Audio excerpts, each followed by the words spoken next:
I am very excited to introduce Payton Iheme, a leader in public policy, tech, and social impact. She has held senior roles at the White House, Facebook, and Bumble, where she led efforts to advance safety, equity, and responsible innovation. She now leads Third Room Studio, a strategic advisory space for leaders navigating high-stakes decisions. Today, we'll be exploring the role that tech plays in ending and preventing violence against women and what it means to build digital spaces that center safety, accountability, and survivor voices. Thank you so much, Payton, for joining us today. We're really excited to have this conversation with you. Let's get to it. I am. Thank you so much for having me. Awesome. So today we'll be exploring the role that tech plays in enabling and preventing violence against women and what it means to build digital spaces that center safety, accountability, and survivor voice. So Payton, you've worked across tech, gov, public policy, always with a through line of equity, safety, and centering survivors' voices. What originally drew you to this space? And how has your view of technology's role in addressing GBV evolved over time? Well, thanks for the question. I think I'll take it in two parts. The question of what first drew me to this work. I would say that I wasn't drawn to the work because I didn't know it existed.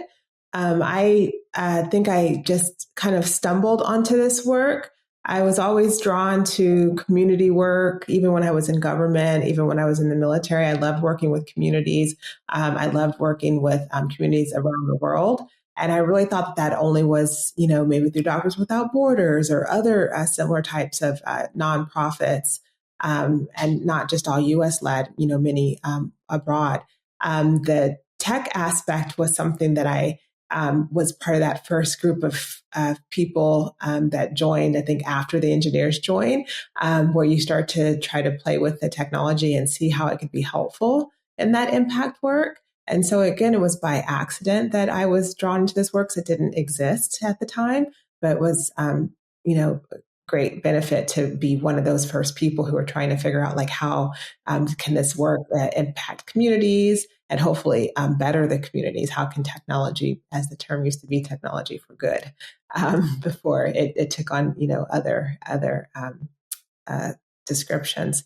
And I think the thing that I've over this time have come to realize is pretty much what I knew was true of people, period, was that if you don't put in systems to protect people, they're not going to exist. They're not going to be created on their own. And it's something that if left to their own devices, technology is only as good as the people who are wielding it at the time. And so I believe that for people and institutions before there was the technology, and I would say I even further believe that my evolution is I even further believe that it's more important to try to put in protections at the very onset of the technology to protect people and places. Yeah, no, that's excellent. I mean, it leads right into our next question, which is, you mentioned that technology can be a really great benefit to society, a lifeline, really. But it also is a risk, like you've mentioned. So from your perspective, what are some of the most pressing challenges you've been seeing when it comes to technology facilitated gender-based violence, especially for women and girls as they're navigating these digital spaces that we have today? The thing that is most troubling to me is a consistent and persistent narrative that there isn't a tangible effect from technology on women and girls, and even broader to the broader society. There's this narrative that just keeps being pushed that, our interactions with technology are benign and only bad or only good. And I think that that's a problem. It's just if you were interacting, with the sports world, there's going to be positive and negative effects. If you're interacting with the music world, there's positive and negative effects, and you can cross any kind of space. And so it's troubling when you hear that, hey, because now you've got all of these worlds in the palm of your hands or in front of your computer, that there's no effect. And I think that that's probably one of the riskier things, especially for women and girls. While it does connect you and you have all these great opportunities, which I use myself to connect with people, and also some people are having negative connections, and they're having negative experiences, and those do shape you, and they do have an impact that lasts longer than just the time that you're in front of the technology. Yeah, and I think you've especially seen that in spaces, for example, Bumble, where it really is to make relationships, especially between men and women. And so you've led the global policy at platforms like Facebook and Bumble. What does meaningful accountability from these tech companies look like when it comes to protecting women online? And what are the different levers for getting there? What can they do to address this problem? I think having been on both sides, maybe even all three sides of this, nonprofit, in a company, and in government, I think the first thing is to recognize that it's not just the company's responsibility to police their platforms. I don't want to give the responsibility of keeping people safe away from actual humans.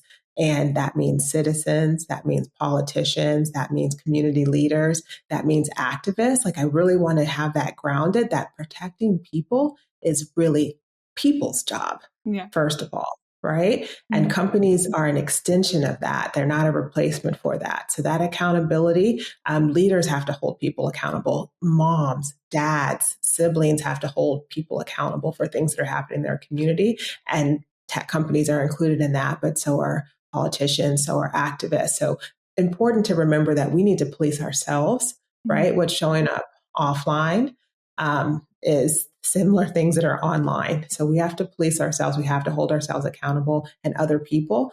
And part of that is also, as an extension of communities, our companies, shareholders also have to be held accountable, not just benefiting from maybe the monetary gain, but also being able to invest that back to try to mitigate some of the harms that we can't even imagine that might be happening. You know, what might be happening in 10 years from now may not be something that we would have even imagined, good and bad. And so we have to leave breathing room for that. But it starts with the communities and people first, policing people, and then we're going to police the extensions of that, which also include our companies.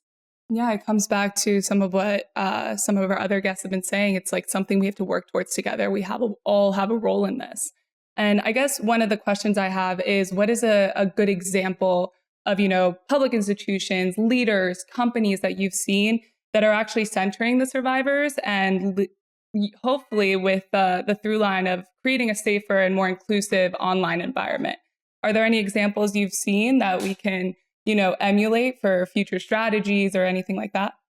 Yeah, there's some, and actually they're startups, so they're not even for profit.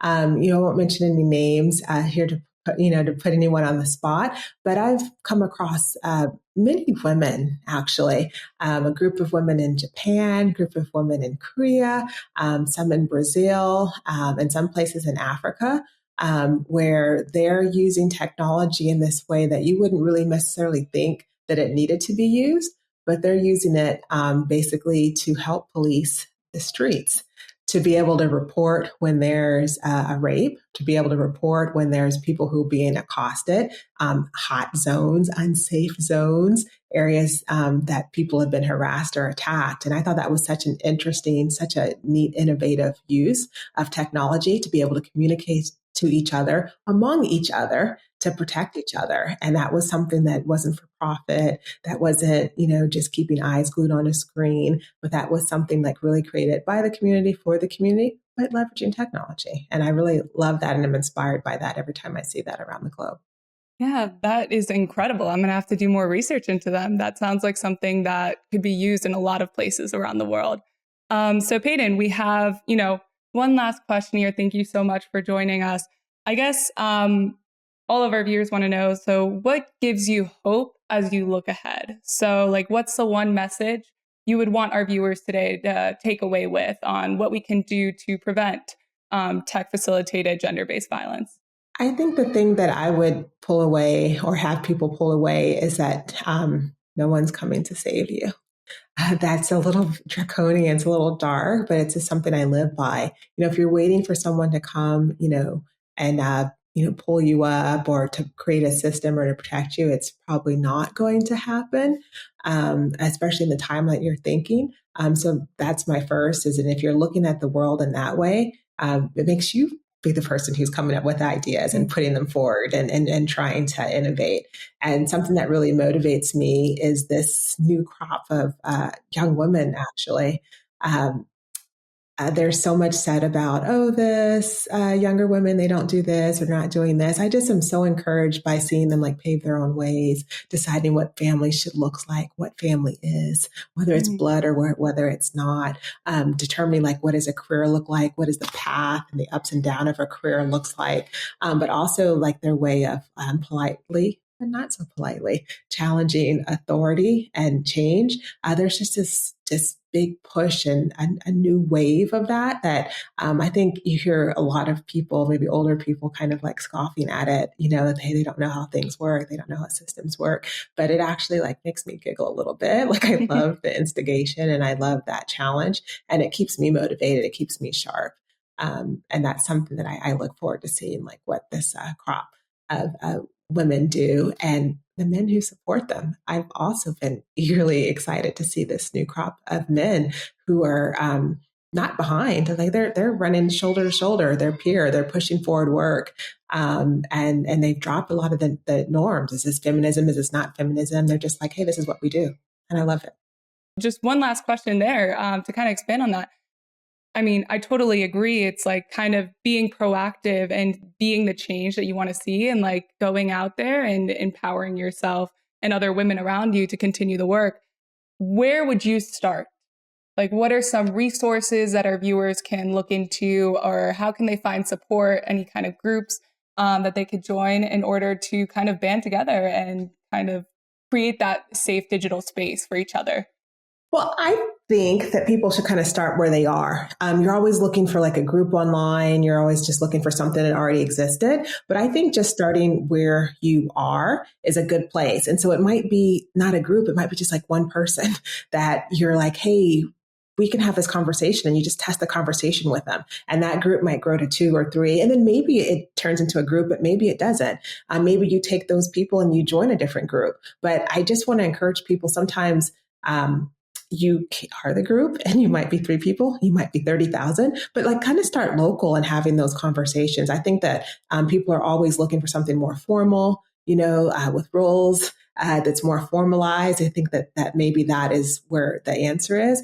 But some of those local innovations, which is why I brought up that example of some of the things I've been seeing over the world, they're created in isolation because they weren't connected to the outside world, or they didn't have the access to security or safety, or they just felt, that they weren't being listened to. So I just want to encourage people to not feel that they have to join a specific group at the start. But it might be 1 or 2 people, you're talking, you're coming up with ideas, and then you're able to create your own group, or you're able to join a group. I just don't want anyone to feel discouraged.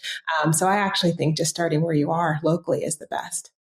Amazing. Thank you so much, Payton. It's been a pleasure to talk with you today. Thank you for joining us.